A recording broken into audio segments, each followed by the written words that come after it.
Good morning. Good morning. Happy to see you all. We are, well, happy to know you exist. How is that? Even though I may not see you all.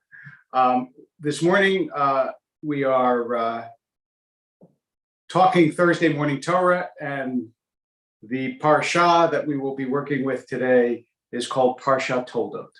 And the reason that the name is significant is that, as you will see, even the first words, which are the traditionally the words that give their name to the Parsha, in other words, Toldot, even that very word says something about the subject of our class this morning. First of all, Parsha Toldot, where are we? That is the first question. Remember, we just finished with Chayei Sarah, with the life of Sarah, which is really about the death of Sarah, opens with the death of Sarah. And then we go on to Toldot, which begins in the book of Genesis on chapter 25, verse 19. So Genesis chapter 25, verse 19, and that's what we're looking at right now. So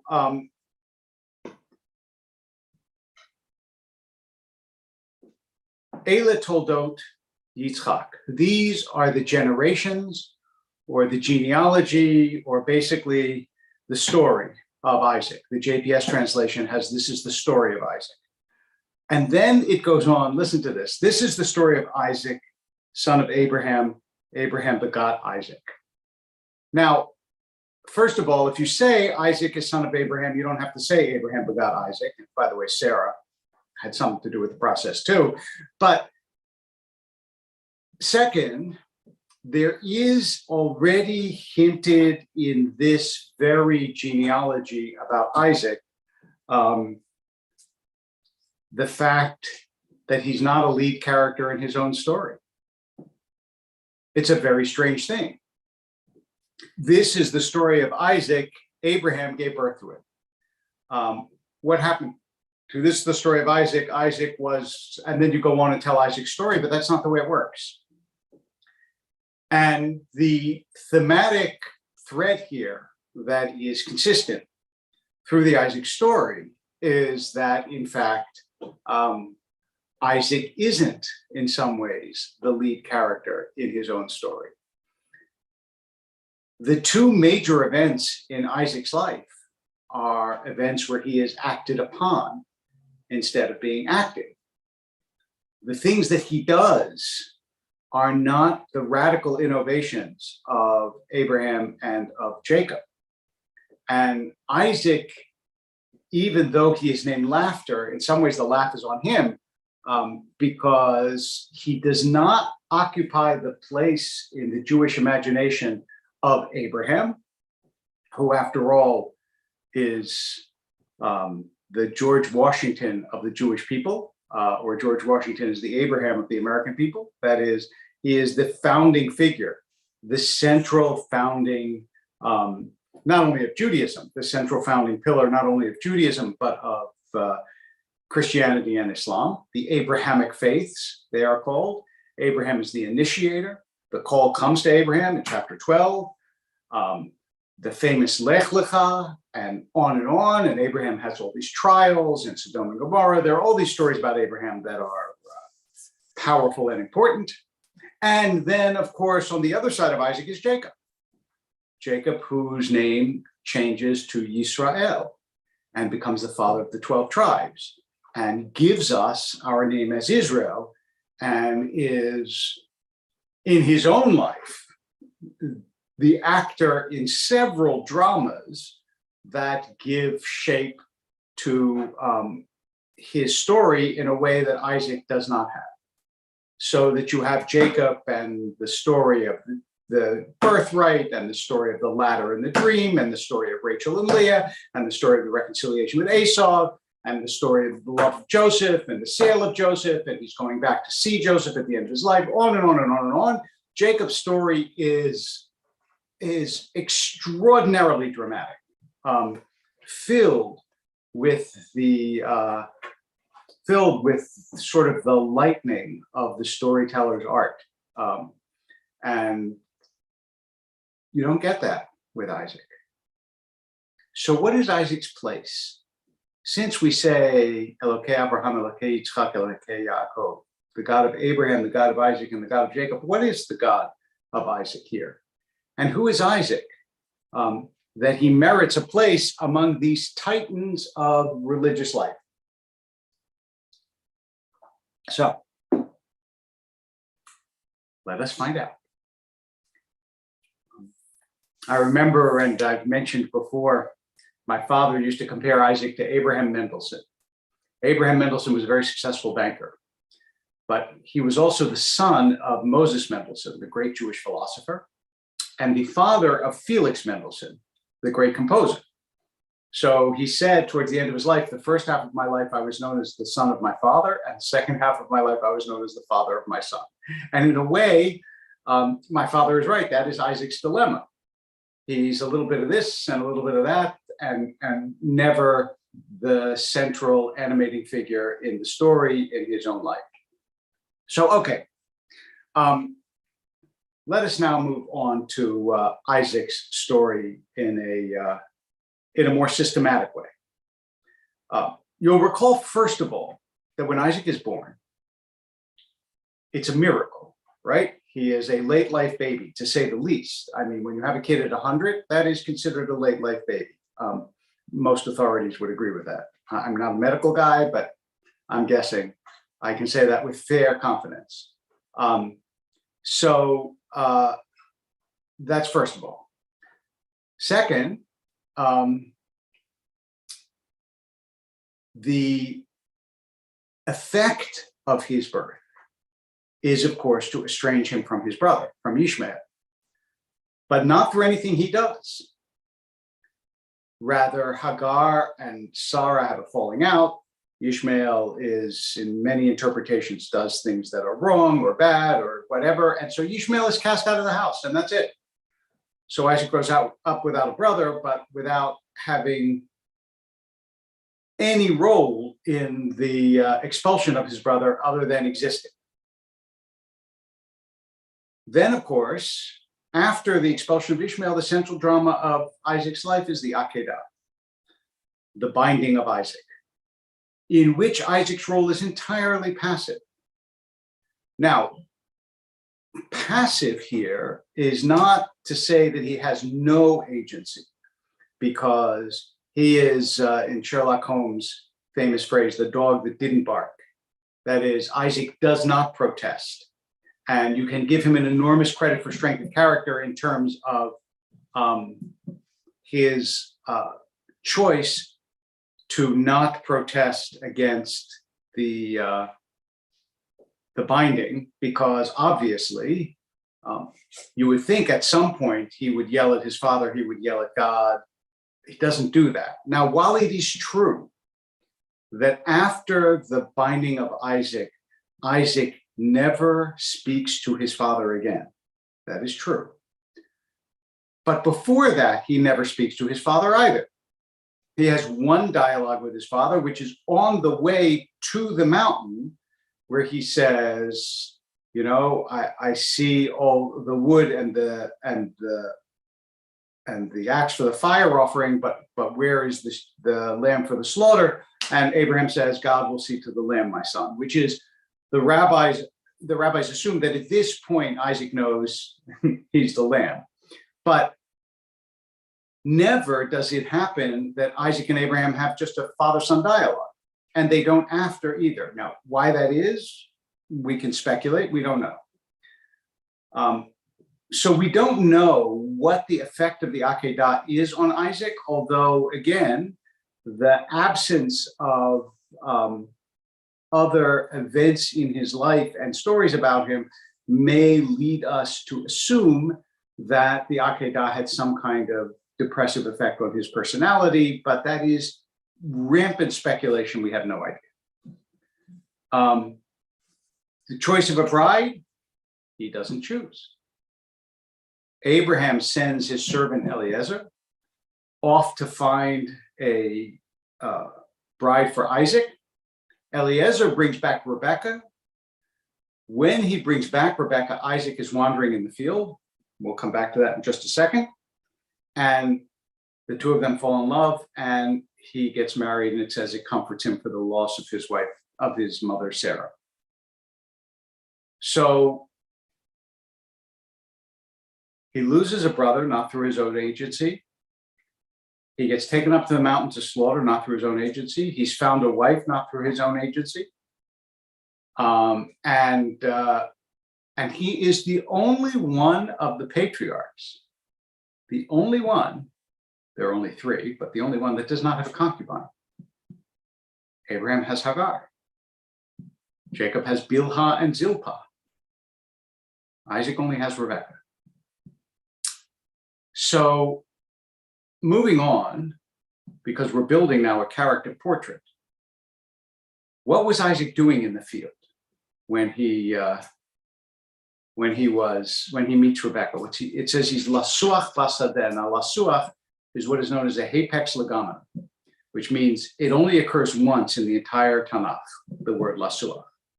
So it's not clear what it means because you can't use it to compare to other contexts. However, Rashi and the Talmud also, Rashi following the Talmud, obviously, since Rashi's medieval and the Talmud is ancient, they use it to suggest that it means he's meditating, like sicha, the modern sicha in Hebrew, which means conversation. So who's he conversing with if he's alone in the field? Obviously with God. And in fact, according to the Jewish tradition, it is Isaac who establishes the mincha prayer, the afternoon prayer. But if you understand that if this is his innovation, if this is what Isaac has given to the Jewish people, it is less an innovation than a continuation. It's not new, the idea of prayer. It's just an extension of that which we already do and already know. So even in his innovative spark, Isaac remains, not an innovator so much. Then it says, and here we look at, since we're in Toldot, look at chapter 26, verse 12. Isaac sowed in the land and reaped 100-fold in the same year. The Lord blessed him, and the man grew richer and richer until he was very wealthy. He acquired flocks and herds and large households, so the Philistines envied him. And the Philistines stopped up all the wells which his father's servants had dug in the days of his father's Abraham, filling them with earth. And then in verse 18, what is Isaac's great contribution? Isaac dug anew the wells which had been dug in the days of his father. In other words, Isaac is the representative of continuity. Abraham dug the wells. Well, Abraham and his servants. I don't know how much digging Abraham did. Abraham dug the wells. Isaac redigs them, right? Isaac doesn't create new wells. Isaac digs the wells that had already been dug in the days of the servant Abraham. That's what he does. Isaac preserves and creates continuity. Isaac is the one who is the continuator, the renewer, the transition, in fact, the conservative. Now, don't get me wrong, we're not talking modern politics. We're talking the classical conservative ideal of preserving that which has already been accomplished, okay? We're not talking Republican, Democrat. We're not talking modern American politics. We're talking classic conservative ideal, which is a very central religious ideal of preserving that which has already been accomplished. So the wells have already been dug. Isaac redigs them. The family has already been established and the religion has already been established. Isaac continues it. He makes sure that that which has been does not get lost. That's Isaac's great role in the tradition. Abraham establishes, Jacob will disseminate and create. Isaac will hold on. And in fact, here is two more facts that you may not know about Isaac, although you do if you read my Jerusalem Post Torah column this week, but you might not have seen it yet or ever. Two more facts about Isaac that reinforce this same idea, which is Isaac is the only one of the patriarchs whose name is not changed. Avram becomes Avraham, Yaakov becomes Yisrael, Yitzchak stays Yitzchak. And there are at least two explanations for this. One is that God names Yitzchak, because God says you did laugh to Sarah when Sarah says I didn't laugh. So God's responsible for Isaac's name, and you don't change a name that God is responsible for. But the second idea is that this is in line with the fundamental conservatism of Isaac's personality. He doesn't change. He is who he is, who he is. He has the values in his youth that he has in his age. He preserves them and cares for them and keeps them online. And the second fact about this that also may or may not be surprising and new to you is that Isaac is the only one of the patriarchs that never leaves the land of Israel. Abraham leaves, Jacob leaves. Isaac is about to go down to Egypt or thinks about going down to Egypt, and God says, don't go. Isaac stays in the land.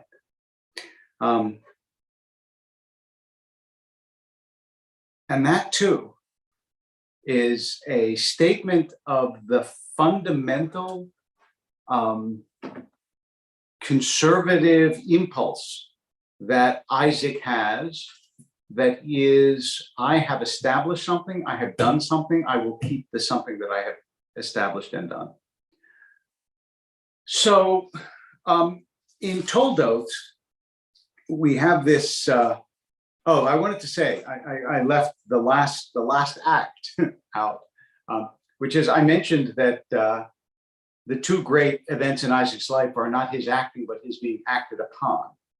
One, of course, being the Akedah, the binding of Isaac, but the other is the stolen birthright. Isaac is old and blind, and Jacob, with Rebekah's management, with her arrangement and initiation, Rebekah works it so that Jacob fools his old blind father and takes the birthright. Now, here too, it is so interesting that that Isaac doesn't have real agency in this. I mean, when Esau comes to him afterwards crying, so he gives Esau a blessing too.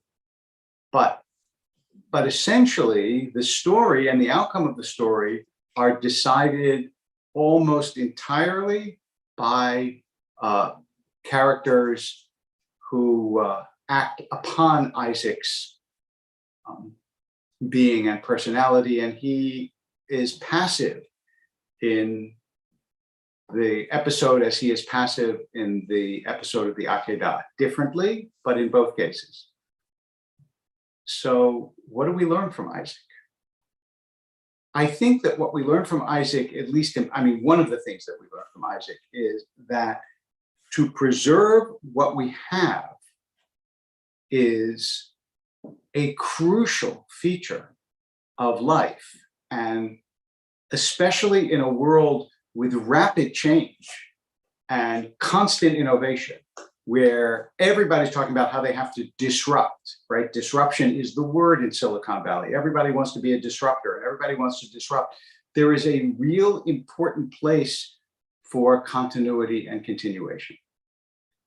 And the idea that we have one of the patriarchs who represents this ideal of continuity and continuation at the very inception of Judaism and the Jewish people tells us something about how much Judaism values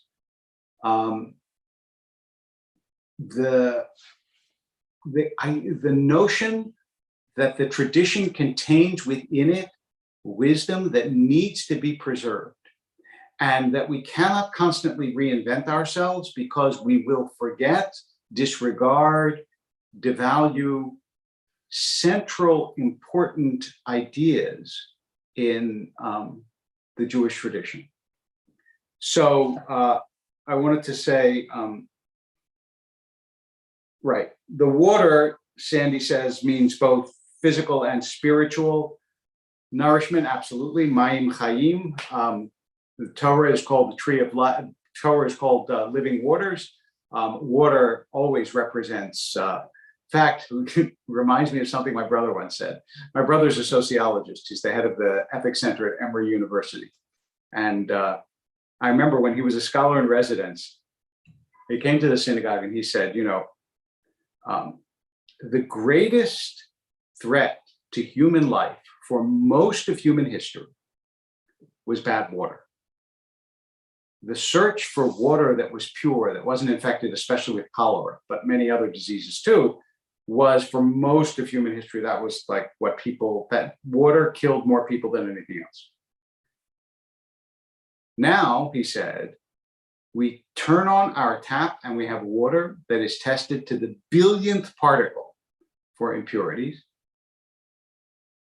And we buy bottles. Even that's not good enough for us. And it was just about this sort of almost absurd paradox, not paradox, it's absurd refinement, where we think that water that is tested is not tested enough. And obviously there are some times and some instances where the water isn't good enough, but compared to history, it's just remarkable how far we have come. But as spiritual water, as Mayim Chayim, as the Torah being a tree of life, and of course a tree is invariably associated with water. It's in the first Psalm, Ke'et shatul al palgei mayim, like a tree planted by still waters. The idea that we are nourished by that and that we grow from that is the spiritual analog to the physical water that nourishes the physical tree. So in Toldot, we have this story of Isaac, and then we move, of course, into the story of Jacob. And I just want to say, when Jacob fools Isaac, there are some slight hints in the text that Isaac knew what was going on or suspected what was going on. He says, the hands are the hands of Esau, the voice is the voice of Jacob. He hears, because remember, he's blind, but he can still hear. He hears that it isn't the son that he thinks it is. There's no way of knowing. And of course, because the mind works on so many different levels simultaneously, it's not like we have one way that we work. He could know and not know, just as we know and don't know things at the same time, or are aware of things, but they haven't exactly come into our consciousness, even though we're aware of them. For example, there are other things in the room that I know are there, but unless I look at them, they're not really in my consciousness, even though that I know they're there because I'm looking at me talking on a screen. So Isaac could have been aware, but not aware. I think that sometimes we're too binary in the way we describe human function. But it's certainly, it's possible. It is possible. Marla has a nice suggestion that he passively gave the birthright to Jacob by allowing himself not to know, rather than actively subverting the normal way. He passively did, and it clearly turned out to be the right choice, because Jacob does become the father of Israel, and Esau was never going to be the father of Israel. So I don't know. It's part of the mystery of Isaac's life, and part of the mystery, I suppose, of the choices that get made in ways that we can never, one of those twists of fate that determine our future, which we can't entirely explain. Isaac also seems to give people the benefit of the doubt, as he does to his father and to Jacob. Doesn't want to see the bad. That's what Claudia says, and I think that that's certainly certainly worth considering. He doesn't seem to resent Jacob after the birth. He doesn't say, that terrible kid, How he feels about Abraham after the Akedah is unclear, although it is really important to say that when Abraham dies, is when Isaac and Ishmael see each other again, because it says at the very end, after Abraham dies, listen to this. Abraham breathed his last. Abraham breathed his last. Old and contented was gathered to his skins. His sons Isaac and Ishmael. I said Esau before. I meant Ishmael. I'm sorry. His sons Isaac and Ishmael buried him in the cave of Machpelah. In other words, Ishmael, the son who was driven out when Isaac was a child, Hagar's son, the son whose birthright was taken by I said Jacob. I was correct. Jacob took Esau's birthright. Isaac's brother Ishmael was driven out. Okay, I have uncorrected myself. My daughter, when I was very young, when she was like 5 or 6 years old, I said to her, "Oh, you want another waffle?" She said, "Why did you say oi?" I said, "I didn't say oi. I said, oh." She said, "No, you said oi." I said, "Okay." I said, "What, are you going to argue with a 5-year-old?" I said, "Okay." I said, oi. She goes, "You misunderstood yourself." I thought it was a great line. So I misunderstood myself a moment ago. Isaac and Ishmael, Jacob and Esau. And Isaac and Ishmael, the next time they see each other is when they come together again to bury Abraham. And this is, as Claudia says, this is perhaps an indication that Isaac sees the good in his father and does not blame him for the trauma of being tied up and almost killed. But I wish we had more. I wish we had Isaac's reflections on the Akedah. We have some midrash about it, and the midrash is very pious about it. That Isaac understands that this is the command of God, is willing to go to the slaughter, and but the psychodynamics of it, I don't think, are adequately explored in the midrash, and so we can only speculate. However, to wrap it up, the idea that Isaac represents continuity, conservatism, the preservation of that which has been accomplished, is an idea that I think has great salience and great power in our day. And so as different patriarchs represent different ideals and values. Yes, as Sandy says, when Isaac himself dies, Jacob and Esau again come together to bury him, although that's a different reconciliation story that we will get to at a different time, Jacob and Esau. I have several different reasons why Esau might have reconciled with Jacob. But now we have another one.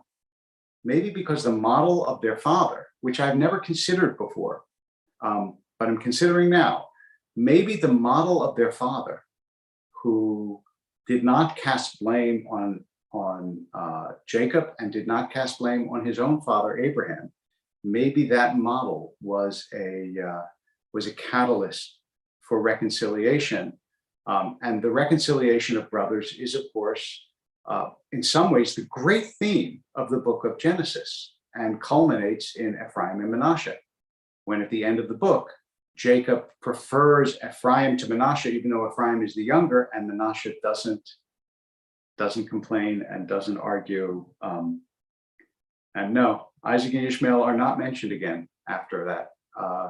Isaac is invoked in a couple of times later on, but not together. No, and Ishmael disappears from the story to reappear, obviously, as the hero of Islam later in the Quran, where the story is told differently from the story in the Tanakh. So there you go. There's Isaac. Go out there and preserve something instead of just creating something. Not just create something, but also preserve something, because the thousands of generations who have come before us have given us an enormous amount to treasure and preserve. And as Chesterton so wisely said, Chesterton wasn't so good on the Jews, but he said a lot of clever things. He said, tradition is the democracy of the dead. In other words, if everybody who ever had a vote could vote, they would vote for tradition, because most people who have ever lived have lived before us. So tradition is the democracy of the dead. Therefore, to be conservative is to be a Democrat. And with that paradox, please, I don't mean any politics. Honestly, I don't. I just thought it was funny. With that, preserve something. Have a beautiful Thursday. I look forward to seeing you on Shabbat morning, either in services, or if you can't join us in person, I hope you will join us online.